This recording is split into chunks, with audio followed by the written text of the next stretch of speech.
Yay, we are here. Welcome back. Thank you so much for joining me for this Monday, April 6th edition of Happy at Home. I am so excited to be chatting with you about some scrappy stuff today. And I thought I was going to go in one direction for today's chat, but I just got inspired by something else, and it is really touching my heart. So I'm really happy that you're here for this one, because I think you'll find it a really good way to connect with stories that you want to tell and scrapbook pages that you want to make. So let's get started. If you are joining us here for the live session, I can't wait to kind of get your reactions and hear more about that. Dion is saying hello, Alice, and Daniela says hello, Alice. We are going to be talking about nostalgia today. And it is just, doesn't it feel like the perfect time? Because I know one of the things that is making me happy, I mentioned last week, the super fun idea that I saw online for listening to or creating a playlist of music of songs from the time that you were 12. And I tell you, like when I did that exercise and when I went and looked at the songs, oh my gosh, it was the most fun thing ever. And anything that brings a little bit of fun and a little bit of happiness into our life right now, that's exactly what we need, right? That is exactly what we need. So Danielle says, hi, Alice and everyone. And we have Anne here. Megan is here from California. Julie's here. Thank you so much for joining us.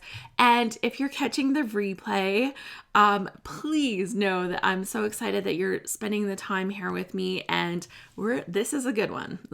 Okay, so let's talk about nostalgia. So the way I think of nostalgia, and I did not look up a dictionary definition. I'm not one of those people that's like, the definition of nostalgia is, I don't know, it's cheesy. I think just our understanding of it will suffice.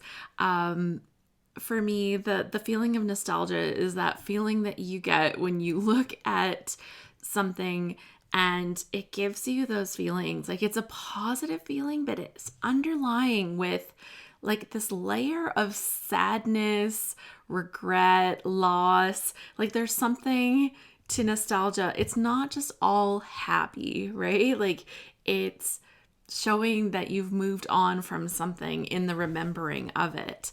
And I think that that's a really powerful thing that we can do in our scrapbooks. And there's a lot of good examples, and one of the things that I have scrapbooked a little bit about, but I was really inspired by, were the things that I keep I have a couple areas in the scrapbook room where I keep little toys, mementos, just little things that make me happy. One of them you will see up here, my Cabbage Patch doll.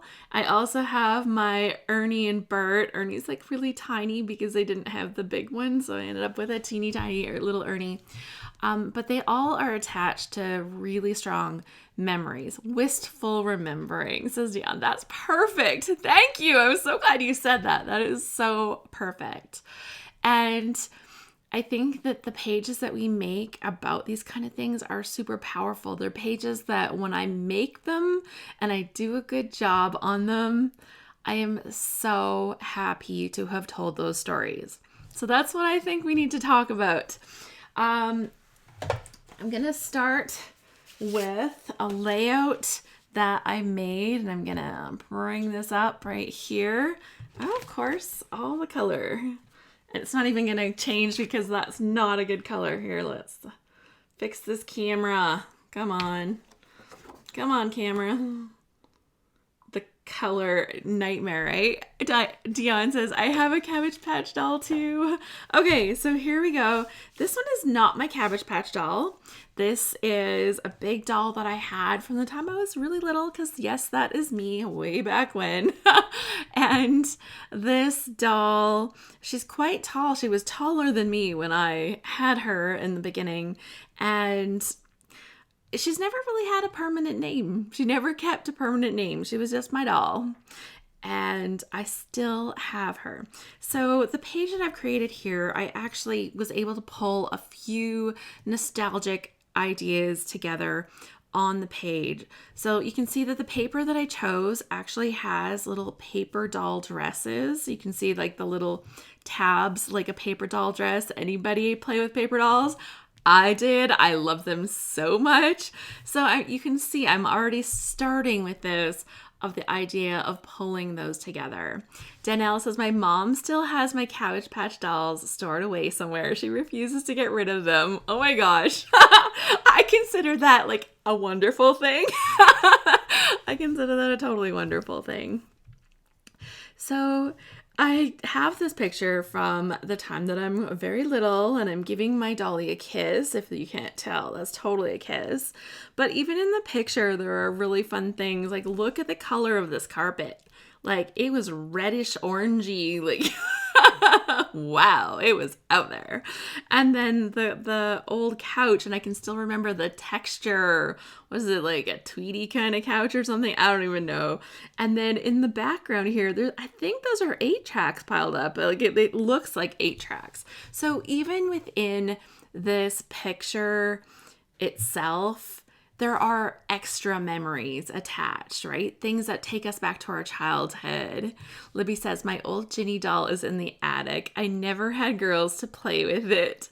And Lauren says, I love that graphic 45 paper doll paper. Thank you. I don't have it written on. Oh no, I do. Graphic 45 is called Playtimes Past. It's the Dolly's Tea Party paper from there. So there we go. Sometimes I'm good about writing on the back and sometimes not so much. So with this design, I pulled my colors obviously from this paper doll paper. And then I added this big circle. I added this little fringe of ribbon on here because it just felt like the kind of thing that was super fitting. Like a lot of my clothing from the time had those kind of embellishments on it, like little bits of ribbon trim, and right, it all kind of brings you back to that time. The context provides so much information for helping you remember the stories. Yeah, that's super good. So even with that, and here you can see that I created a mat for this. And if I bring this up here, you'll see this is actually textured. It is a piece of paper that I put through my, used an embossing folder to give it some texture, and this bit as well. Because, you know, when I think of my childhood, it's tactile, right? I have tactile memories associated with all of these kind of things. Like, I think about touching the couch. I think about the shaggy feel of the rug. So I think that all of those kind of things are, as much as we can, if we can pull that onto our layout, it makes our layouts more powerful. Now, I will confess, I'm a little disappointed with my journaling on this page. So I said, I've had this doll since I was very little. In this photo, I was giving her a kiss. How cute. I still have her and she wears some of my childhood dresses. So I feel that that was very, very surface. I just skimmed the top of how this was important to me. I'm happy I did this page. I can live with this. But this gives me the opportunity to revisit this topic. The fact that I still have this doll and that she does wear a dress that I wore as a little kid, and there's a picture of me in that dress, that's like a golden opportunity, right? Like, that's a page that I need to be making, and that needs to happen soon. And yeah, but I think that overall the page is great. If I didn't do anything else with it, it's good by itself. But I think I need an additional page to help really tell the story about this doll and really dig into how important she was to me and still is to me. My kids think she's like creepy. Her hair's a little matted. She's showing her age. I am 42 years old. This girl is not a young girl anymore. So she's showing some signs of wear and tear, and she's got those eyeballs that open and close. Yeah, I'll admit, when they stay open, it's a little creepy. But I still think that it's adorable and I love that I have it. So, nostalgic page, and you can see how all those little details really pull it together. Uh, is that Jill? She said, "Yay, I made it." Okay, so the next one, Christy says, yes, do a second page, because I can tell much better stories than that, right? So before we go into my next one, let's just go back and talk about the kinds of things that you might be feeling nostalgic about. And maybe it's toys from your childhood. It could be jewelry. My mom has a charm bracelet, and my dad used to go and get her little charms for it. And oh my gosh, how do I not have a page about this charm bracelet yet? I think that it would be so amazing to make a page about the charm bracelet. Like, that just needs to happen, right? So it could be something like jewelry. Maybe certain people give you that feeling of nostalgia, and that feeling that just takes you back. And maybe it's not somebody that you would expect. Like, I was thinking the other day, and when I was little, we'd watch the Sunday night Disney movie, what do they call it? Sunday night Disney special, whatever they called it. We would watch that. And the one week I had been watching Pollyanna, and because it was longer, they broke it into a couple of Sundays. So you had waited all week, and then you got to see this, and it was spread over a few of them. And on the final night, my parents decided that day we were going to visit the neighbors, and we had dinner at the neighbors. I was so heartbroken because I was missing the end of Pollyanna. And it was a real emotional thing for me to be missing that. But thinking about the people's house that we went to made me think about the toy box that they had for us kids, The Wonderful World of Disney. Thank you so much, Jill. I was like, I'm not saying the right thing. The Wonderful World of Disney. Exactly. That's what it was. And they had this toy box, and it was filled with old toys. There was like that wacky giraffe. Like, what is that wonky giraffe called? Super cute, like squishy kind of giraffe that they've actually brought back now. They had one of those in there, and they had jars of buttons. They also had, Sheila said, my Nana's button jar, and when I open it, it smells like her, or what I associate with her now. So sweet. They did have jars of buttons, but she also had like wooden spools because she sewed. And so it was really interesting because they were maybe not the kind of toys that we were the most excited to play with, but when we went there, we always had a really good time playing with them. And I cannot see a wooden spool, like for your thread, without thinking of those neighbors of ours. So it's just like these little associations that we have in our mind, and they make really good pages because they're the stories that maybe we wouldn't tell. And honestly, I don't know that I have a picture of those neighbors. Like, was that a giraffe thing that went? No, different. The Happy Giraffe, I think he's called. Happy Giraffe. It's like super cute little toy.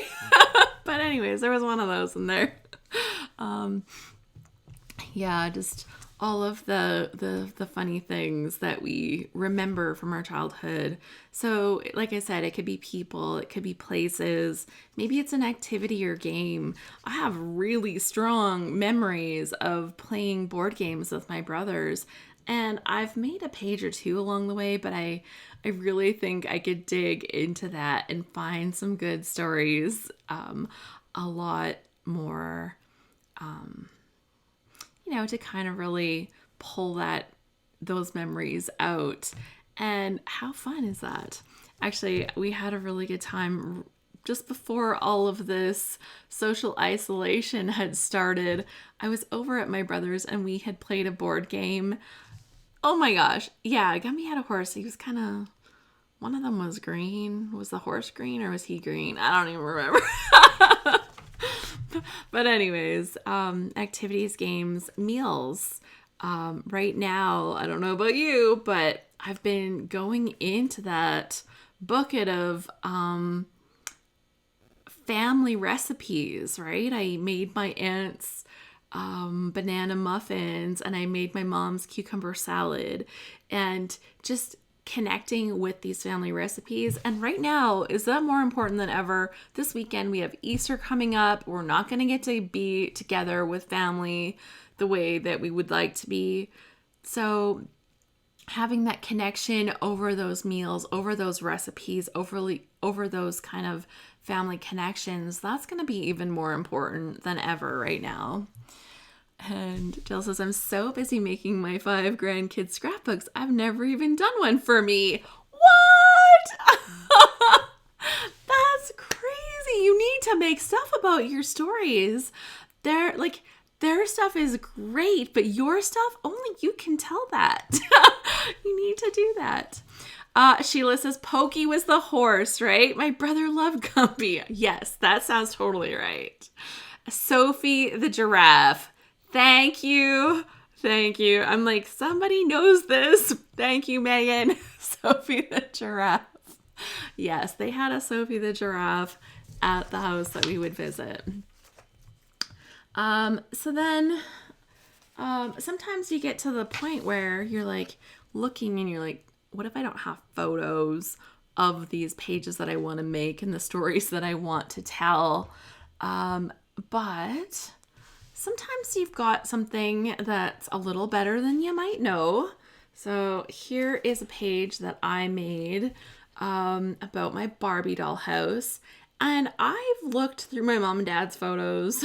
Well, I've looked through some of them, and I keep borrowing more photo albums so that I can copy more of the pictures.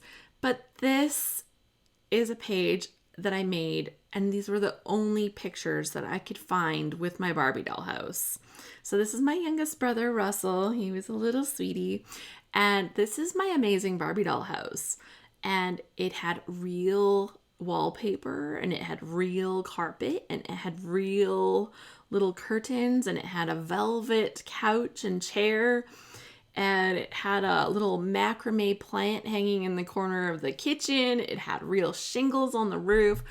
All of the details that I know, but even having it in the corner of this picture where, it's obviously a picture of my brother, but seeing this in the background, because it was all I had, I made it work, right? So the story says, for Christmas one year, I had the most amazing surprise. I received the world's most awesome Barbie doll house. It had 2 floors and a space in the attic. The rooms had real carpet, and there was linoleum on the kitchen floor. Each room had a different wallpaper, and little lace curtains on little wooden dowel curtain rods graced the windows.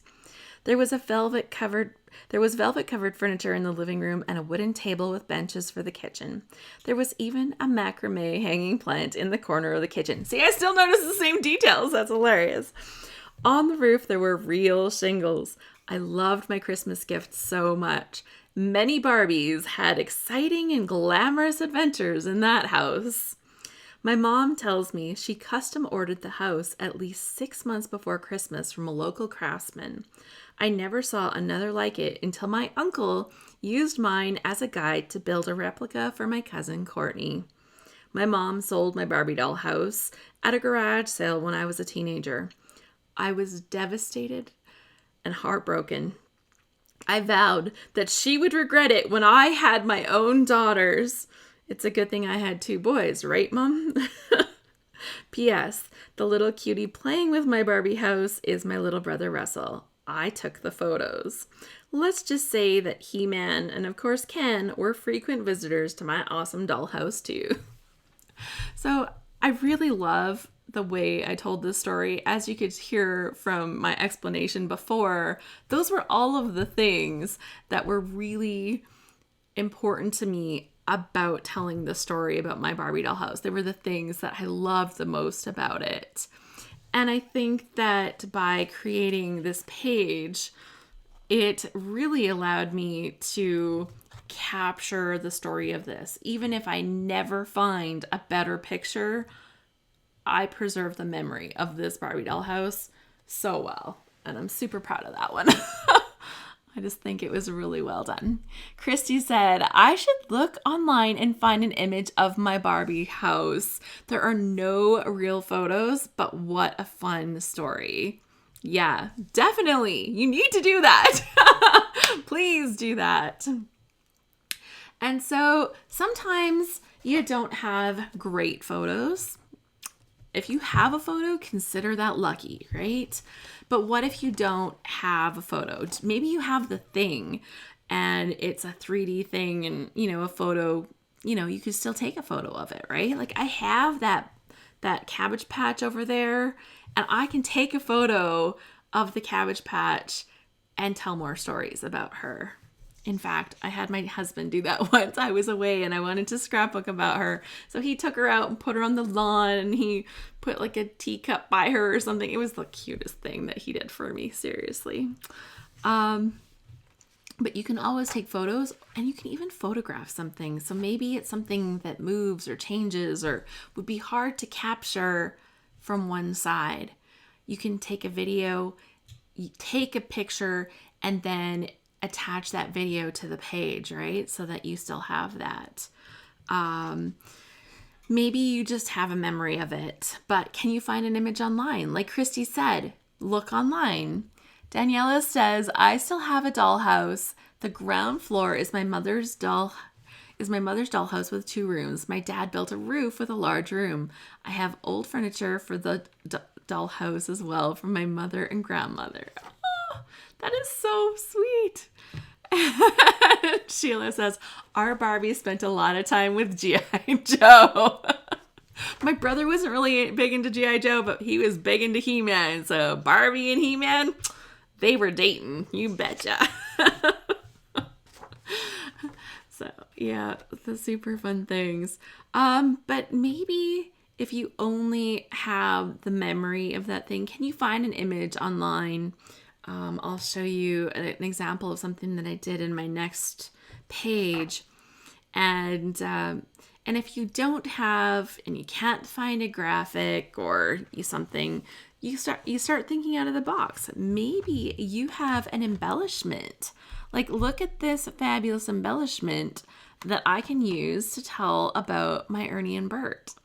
And like I said, those aren't my original Ernie and Bert. They have this whole story of why those are not my original Ernie and Bert. But, yep. Misty says, yep, Barbie and He-Man. Yep.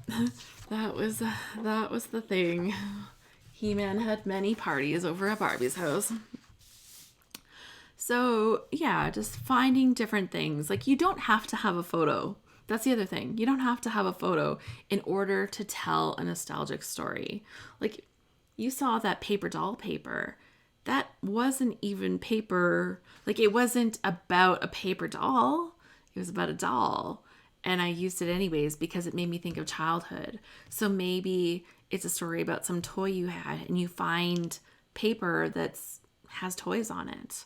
Or you find some kind of paper that looks a little like that period. Maybe it has the colors from that period. Maybe it has like, that crazy shag rug effect and you got a story related to something similar like that or during that time period. Some of those things can be the perfect jumping off point for those pages. Jill says, sneaking out the Barbie house window. Megan says, and She-Ra. Yeah, totally.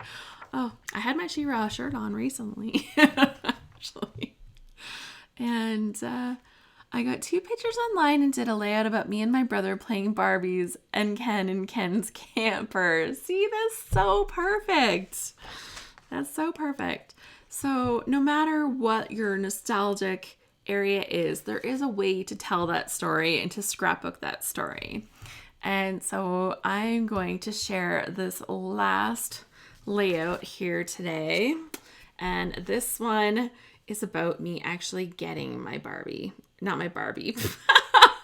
I need a Barbie page actually about more about Barbies themselves, but about getting my Cabbage Patch doll. And I called it I Got One because I wanted to play with the whole story about how Cabbage Patch dolls were such a big deal, because that really was part of my story. So I went online and I found a graphic from an advertisement for the Cabbage Patch doll. So that's what this is. This is an advertisement from like a magazine or something. And it talked about it and it kind of showed it off. And then I have pictures of me with my brother. You know, he had his space laser stuff, and here we are with Barbies or with Cabbage Patches and space lasers, you know, because it all works when you're a kid. But it says, I got one. In 1983, everyone went crazy for the hot dolls from Coleco, the Cabbage Patch Kids. The doll you don't buy, but adopt instead. I must have been very good that year, as Santa had one under the tree for me. When I unwrapped it, all I could yell with excitement was, I got one! I really got one! Her name was Kitty Lucille. That's what it said on her birth certificate. And she had blue eyes and blonde hair, just like me. I love my doll so much, and I'm so happy that she's never been lost. I still have her. She hangs out with me in my scrapbook room. I'm so excited that I got one. And I just love the journaling. I love that I used some of the lines from the advertisements of the time. You know, it's the doll you don't buy, but adopt instead. And then the I got one, I really got one. My mom has told me those stories about me saying that. And then I love how I tied like my last line, I'm so excited that I got one, which ties me back to my title of the page. So just telling the story and seeing how I've layered in all of those pieces, that really, really brought the whole story together. Deidre says, I think I still have my Holly Hobby doll in my cedar trunk.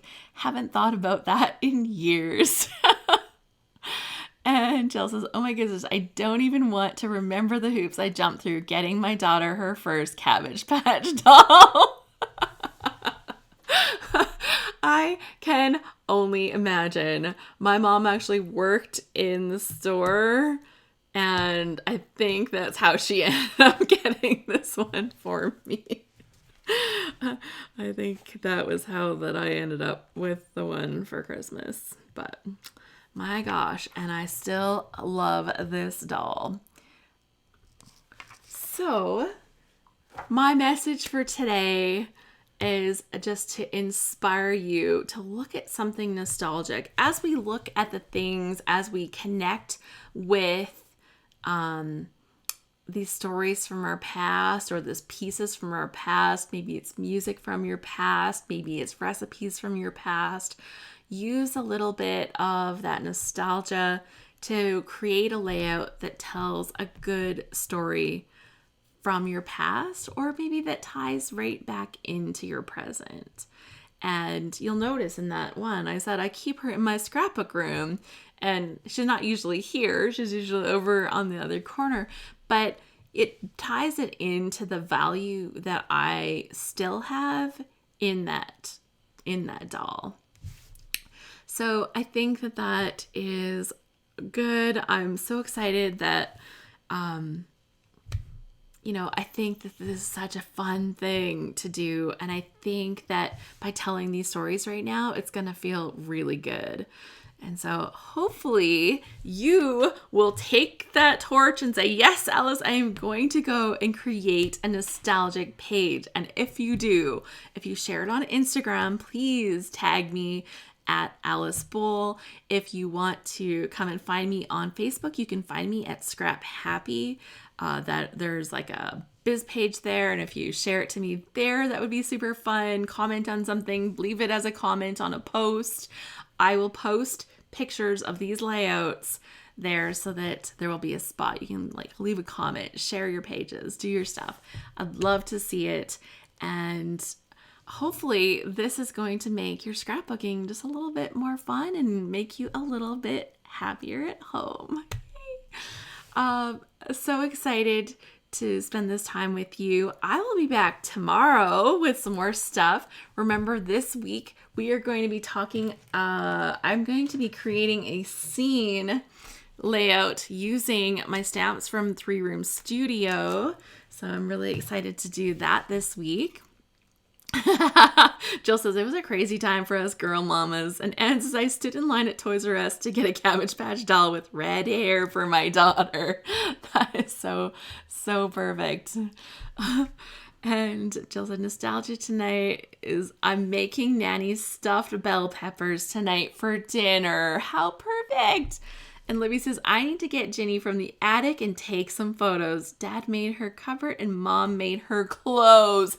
How sweet is that? Libby, please, I need to see this page. I want to see it. I would love that so much. Don't forget, if you enjoyed the session, please leave me a little thumbs up. Give me a like. Really appreciate that. And I'll be back tomorrow with some more scrappy chat. So hopefully this makes you a little happier at home. Bye, everyone. Thanks for joining me for today.